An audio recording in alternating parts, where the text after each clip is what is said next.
राजा रघुवंशी और सोनम रघुवंशी का case it's all over social media, सबकी जुबान पर है और ये पहला ऐसा इंसिडेंट नहीं है।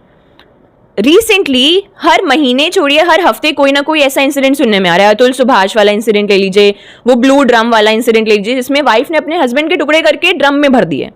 Where is this all heading as a society? Where are we all heading to?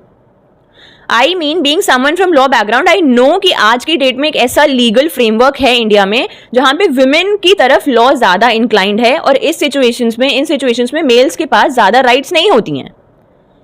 मतलब कोई हमारे पास लीगल ढांचा ही नहीं है जिसका सहारा लेके मेल अपना प्रोटेक्शन सीक कर सके। इट्स हाई टाइम कि लेजिस्लेचर को इन चीज़ों का ख्याल करना चाहिए and it has to enact some laws जो इन सिचुएशंस में मेल्स की मदद करें।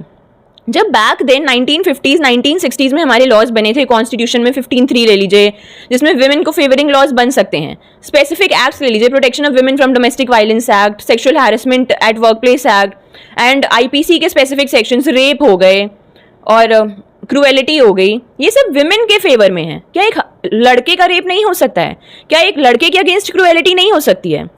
तो इट्स हाई टाइम कि हम लोग के लॉज को जेंडर न्यूट्रल बनाया जाए and it should favour both mails and females on equal levels.